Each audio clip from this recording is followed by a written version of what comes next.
우리 큰아들 녀석이 7살 때였어요. 제게 질문을 합니다. 아빠, 세상에서 가장 곤충이 뭔지 알아요? 근데 저는 곤충에 그동안 정말 관심도 없었고 동물은 되게 좋아하는데 곤충을 좀 무서워해요. 그랬는데 세상에서 곤충을 가장 좋아하는 아들을 둔 덕분에 책도 보고 가서 구경하는 바람에 지식이 좀 쌓였어요. 어디서 책에서 읽은 것 같아요. 그래서 제가 장수풍뎅이? 그랬더니 아니요, 아빠는 그것도 몰라요? 그러고 뭐야? 그러니까 슈퍼잠자리잖아요. 딱 그런 거예요.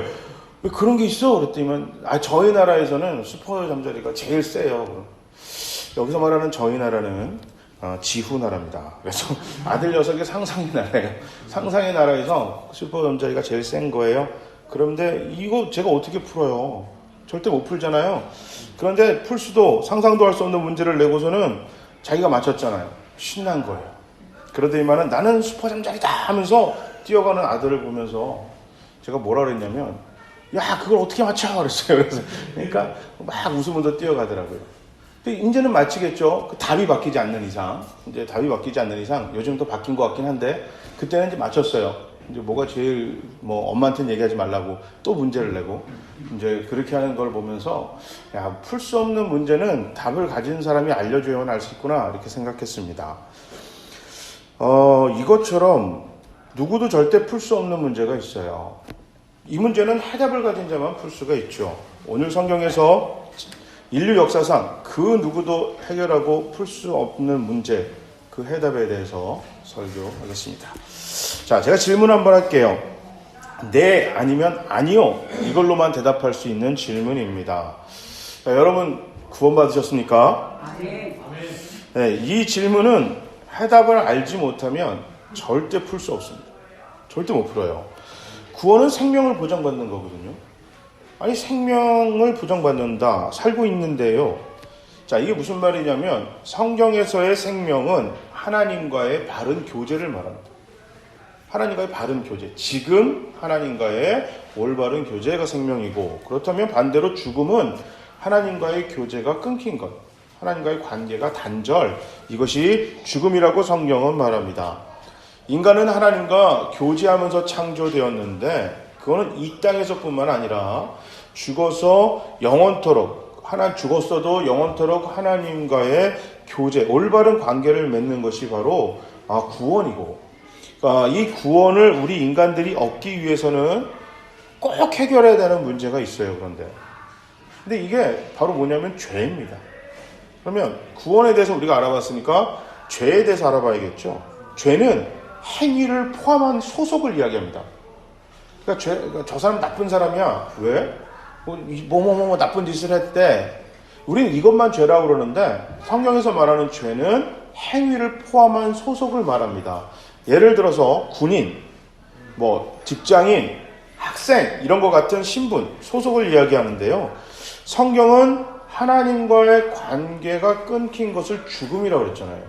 근데 이 죽음은 죄로부터 온 거예요. 성경에서 말하는 죄는 하나님하고 관계가 단절된 상태를 이야기합니다. 이 땅에서 아무리 선하게 살아도 하나님하고 관계가 없으면 그 사람은 죄인이에요. 그러니까 소속이 하나님 소속이 아니면 그 사람은 다 죄인 이렇게 구분해요. 그러니까 행위로 구분하는 게 아니라 신분, 소속으로 구분하는 게 죄다. 이거를 꼭 잊지 않으셔야 돼요. 그러니까 우리가 당신은 죄인입니다. 이러면 되게 불편하거든요. 내가 뭐 이렇게 큰 잘못했다고 나한테 죄인이라고 그래? 그건 이 땅에서의 개념인데 성경에서의 개념은 하나님과의 관계 없는 사람, 이 사람은 행위에 상관없이 그 사람을 죄인이다 라고 얘기를 합니다. 자, 그러면 이제 우리가 구원과 죄에 대해서 배웠죠. 그러면 여기서 공통적으로 들어가는 게 관계잖아요.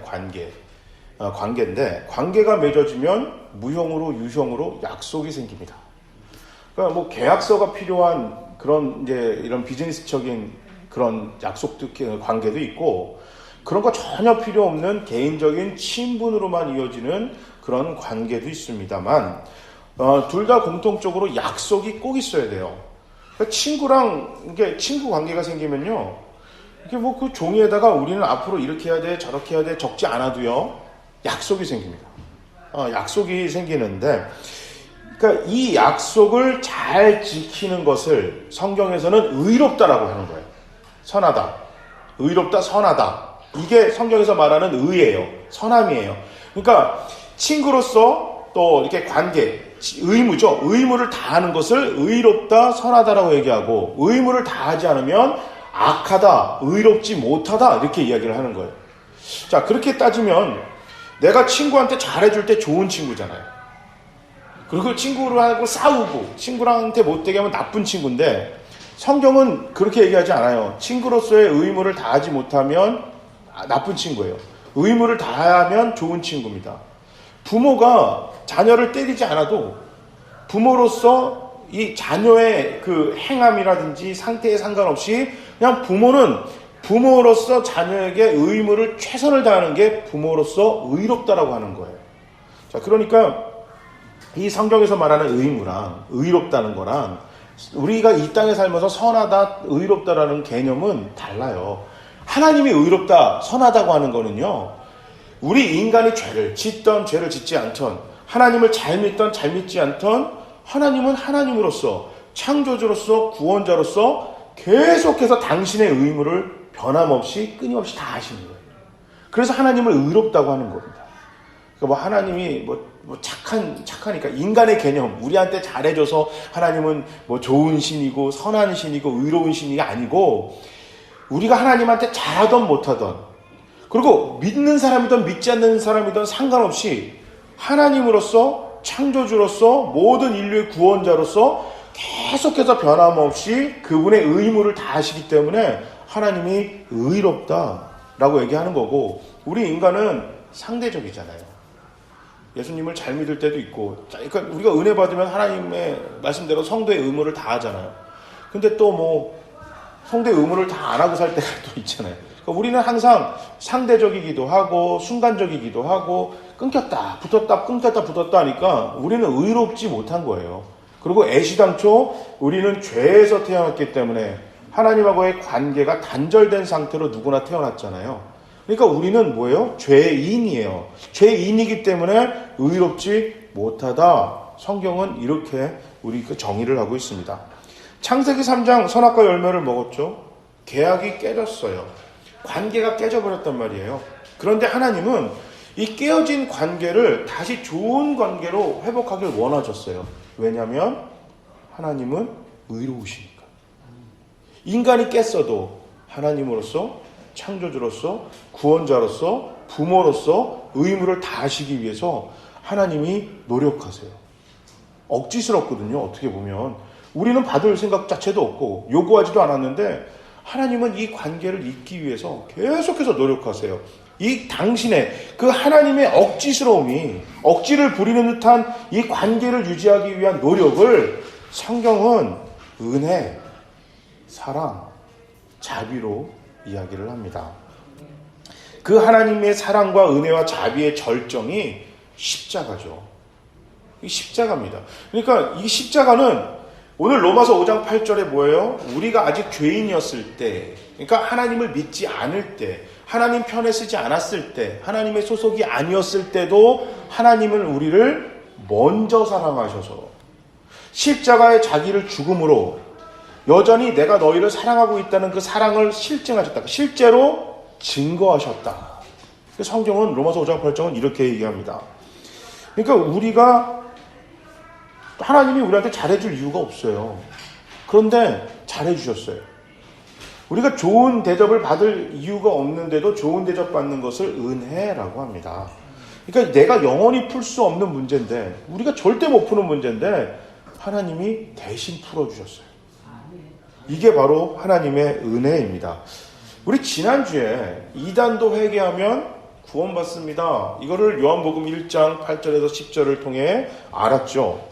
우리 마찬가지로 그 연장선상에 지금 우리가 이 자리에 있는 것뿐 아니라 인류의 그 누구라도 하나님의 자녀가 될 수 있는 것은 하나님이 온 인류 누구나 한 사람 한 사람을 하나님의 자녀로 삼으시기를 이미 작정하셨기 때문입니다.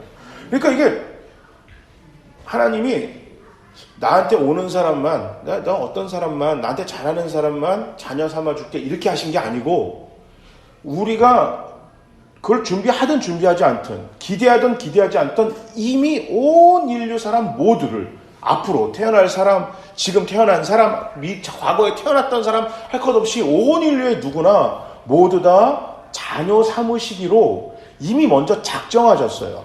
이게 바로 하나님의 은혜입니다. 자, 로마서 5장 8절을요 한번 읽어볼 건데요. 우리가 여기 보면 그러니까 우리가 아직 죄인이었을 때 지금 이렇게 나왔는데요. 이걸 나로 한번 바꿔볼게요. 화면을 한번 보시면서 나로 바꾼 것을 다시 한번 우리가 읽어보겠습니다. 그러나 내가 아직 죄인이었을 때에 그리스도께서 나를 위하여 죽으셨습니다. 이리하여 하나님께서는 나에 대한 자기의 사랑을 실증하셨습니다. 아멘. 괜찮죠? 저는 우리보다 나로 바꾸니까 더 좋아요. 이게 뭔가 하나님이 나를 사랑하신다고, 그러니까 우리를 사랑하신다 그러면 그냥 많은 사람 중에 한 명 느끼는데 내가 너를 사랑한다 라고 이렇게 딱 나로 바꾸니까 이렇게 마음이 확 더 와닿는 것 같아요. 하나님이 내 상태와 상관없이, 내가 어디 있든지 상관없이, 내가 무슨 행위를 하든지 상관없이 내가 하나님을 볼 때 하나님은 항상 뭐라고 이야기하시냐면 내 이름을 부르시면서 은구야 내가 너를 사랑한다 이렇게 지금 얘기하고 계시다는 거예요. 우리 에베소서 2장 8절 9절 우리 다 같이 한번 읽어보겠습니다. 여러분은 믿음으로 말미암아 은혜로 구원을 받았습니다. 이것은 여러분에게서 난 것이 아니요 하나님의 선물입니다. 구원이 행위에서 난 것이 아님은 아무도 사랑할 수 없습니다. 아멘. 자, 이게 지금 믿음으로 은혜를 받았죠. 구원을 믿음으로 받았다. 자랑할 수 없는 것은 은혜로 받았기 때문이다. 그렇게 나옵니다. 로마서 10장 9절에서 13절은 제가 한번 읽겠습니다. 여러분들 그 화면을 보시고 눈으로 따라오시면 좋겠습니다. 당신이 만일 예수는 주님이라고 입으로 고백하고 하나님께서 그를 죽은 사람들 가운데서 살리신 것을 마음으로 믿으면 구원을 얻을 것입니다.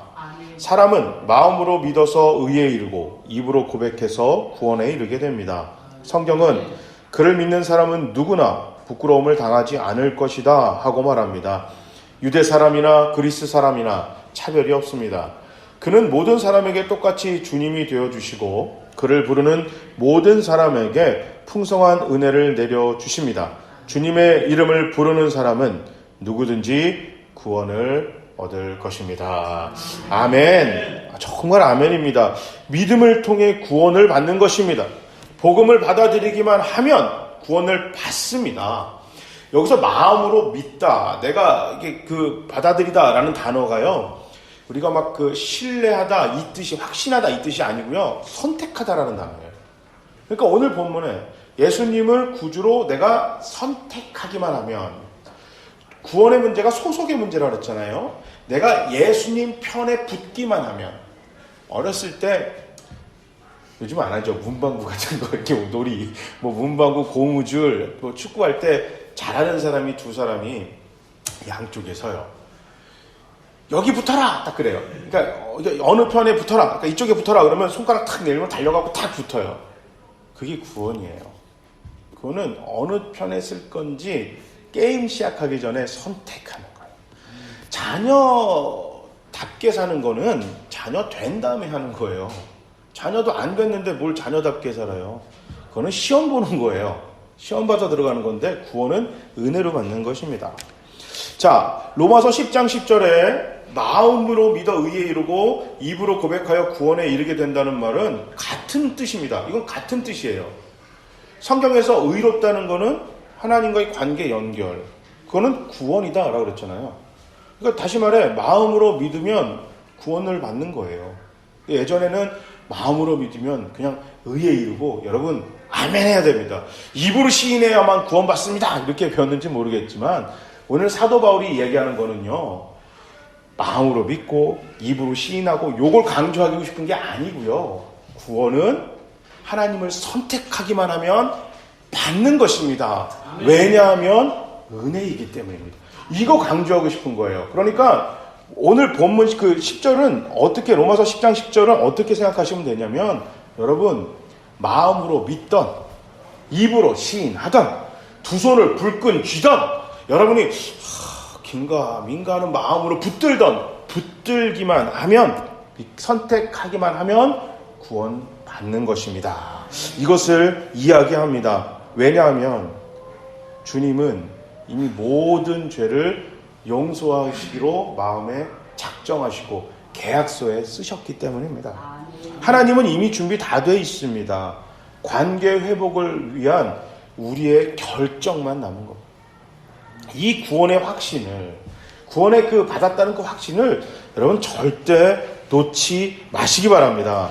구원의 선한 행위가 조건이 된다고 믿는 경우 성경을 읽어가면 정말 힘들어질 거예요. 왜냐하면 성경에서 이야기하고 기대하는 그 선한 행위가 너무 크거든요. 예수님의 경우를 생각하면 누구를 미워만 해도 사흘이란 거래요. 아니, 살면서 어떻게 누구를 안 미워하는 경우가 있나요? 미워할 수가 있잖아요. 그럼 난 이미 살인자가 된 거예요. 그러니까 그런 게 조건을, 행위를 조건에 넣는 사람들은 이런 걸 기준으로 안 삼죠. 성경 전체를 기준으로 안 삼아요. 그 애매모호해요. 그래서 기준이 뭡니까 그럼? 선한 행위, 종교적인 행위의 기준이 뭡니까? 라고 물었을 때 성경 말씀이요 라고만 하지, 성경 전체입니까? 한 구절 한 구절 답니까? 라고 얘기할 때는 그게 대답을 안 해요.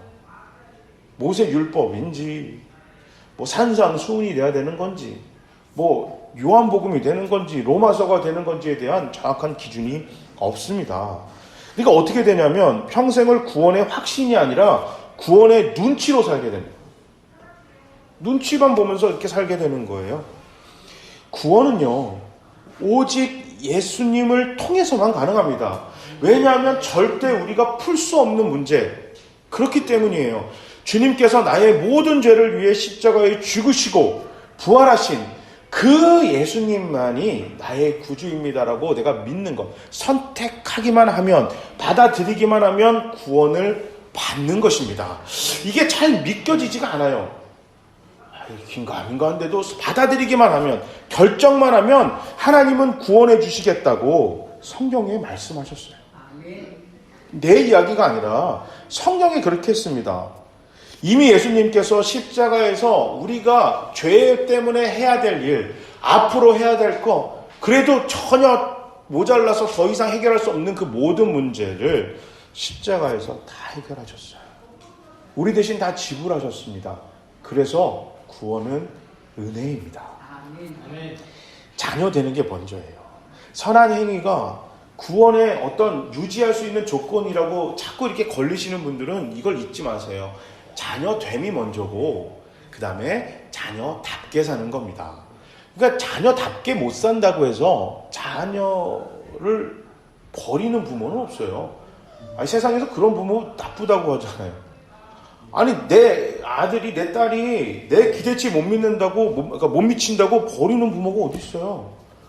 아니, 모 종교에서는, 이슬람 종교 같은 경우에서는 명예살인이라고, 가문의 이 법도, 그러니까 종교적인 그 규율을 어기면 살해를 합니다. 그럼 이게 얼마나 못된 이건 상상도 못 하겠어요. 자녀의 생명이 내 거라고 생각하는 거잖아요. 자녀의 생명은 자녀 거예요.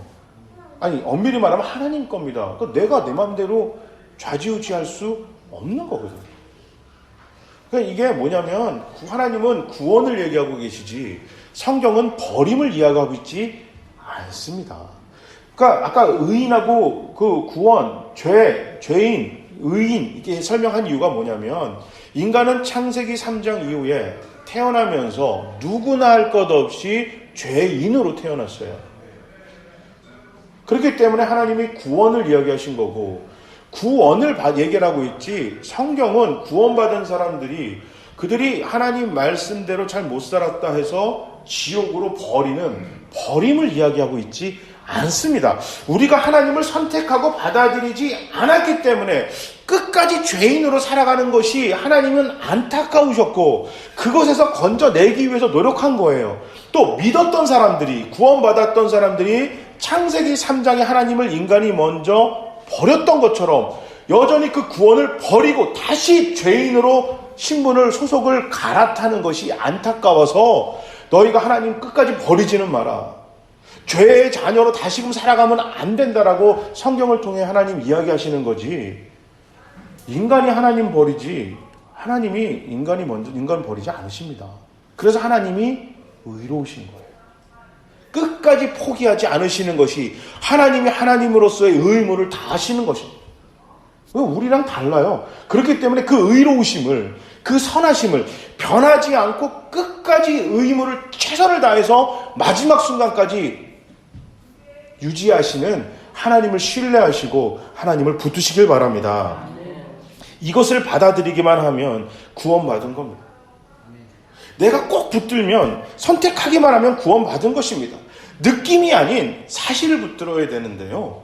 인간이 느낌과 사실이 부딪히면 느낌을 잡아요. 이성적이라고 그래서 이성적인 사실을 잡을 것 같지만 아니요. 사람은 감정이 더 중요해져요. 우리나라랑 일본이랑 축구 시합하면 어떻게 돼요? 이유 있나요? 없어요. 무조건 이겨야 되는 거예요. 100년이 지나면 이게 해결될까요? 안 되지 싶은데. 어쨌든 이게 감정이 있어요. 그러니까 이게 사실보다 감정이 더 중요하기 때문입니다. 그래서 사탄은 감정을 흔들어요. 자꾸 감정을 뒤흔듭니다. 구원의 확신이 흔들릴 때마다 여러분 진리 붙드세요. 내가 지금 예수 그리스도를 구주로 선택했냐 안 했냐만 보시면 돼요. 그러니까 주변에서 심지어 이 목사가 그렇게 살면 천국 못 가지. 안 됩니다 하더라도 아니 목사가 아니라 누군가 와서 여러분 주변에서 내 감정을 뒤흔들고 자꾸 내 구원을 흔들 때 스스로 판단하는 기준은 간단합니다. 지금 내가 예수님을 구주로 믿냐 안 믿느냐만 딱 보시면 돼요. 내가 선택하냐 선택하지 않냐 내 행위도 보지 마시고 어찌됐든 예수님이 내 구주냐 아니냐 딱 봐서 구주는 맞지. 그러면 구원에 맞으신 겁니다. 그러니까 여러분 구원의 확신에 대해서 더 이상 흔들리지 마시기 바랍니다. 자꾸 흔들릴 때 여러분 입으로 얘기하면 좀 단단해지는 게 있어요. 나는 하나님의 딸입니다. 나는 하나님의 아들입니다. 그래 뭐 조금 자녀답지도 못하고 엄친아 엄친 딸은 아닐 수는 있으나 그래도 나는 하나님 딸 맞고 하나님 아들 맞습니다. 당당하게 이야기하시기 바랍니다. 은혜로 자녀된 하나님의 자녀들이 계속해서 하나님의 눈치만 보도록 사탄은 구원의 확신을 흔듭니다. 중요하기 때문에 흔드는 겁니다. 창세 이후로 이것이 가장 중요하기 때문에 자녀됨을 자꾸 흔듭니다. 자녀답게 살지 못하는 것 때문에 자녀됨을 흔들어요. 자녀됨을 흔듭니다. 여러분 그러나 흔들리지 마시고 은혜를 붙드시기 바랍니다. 구원은 행위가 아니라 은혜로 받은 겁니다. 흔들릴 이유가 없는 거예요. 풀 수 없는 문제를 우리 주님이 이미 유일한 해답을 우리에게 주셨고 우리가 그걸 받아 적어냈다면 여러분 무조건 맞는 것입니다. 구원은 70점, 80점, 90점 커트라인 있는 게 아니고요. 만점 아니면 빵점입니다. 합격, 불합격 두 개밖에 없어요. 그렇기 때문에 내가 80점 정도 되니까 괜찮을까? 아니요. 예수님을 믿으면 그냥 무조건 만점이에요. 그러면 여러분 이제부터 구원의 확신이 흔들리면서 내가 이게 천국 갈 수 있냐 이거 가지고 고민하지 마시고 앞으로는 어떻게 하면 자녀답게 살 수 있을까? 내가 조금 더 교회다운 교회가 될 수 있도록 우리가 좀 노력하고 성도다운 성도가 될 수 있도록 그것을 위해서 고민하고 슬퍼하고 기뻐하고 괴로워하고 서로 으쌰하고 이런 걸 가지고 우리 노력하고 고민하고 수고하는 우리 모두가 되시길 바랍니다. 구원은 확신, 하나님이 은혜를 주셨다는 확신을 가지시고 그 구원의 확신이 있다면 자녀 되는 걸 가지고 고민하지 마시고 구원의 확신을 붙들고 이제 앞으로는 자녀답게 사는 것을 위해서 고민하시는 저와 여러분이 되시기를 주님의 이름으로 축복합니다. 아멘.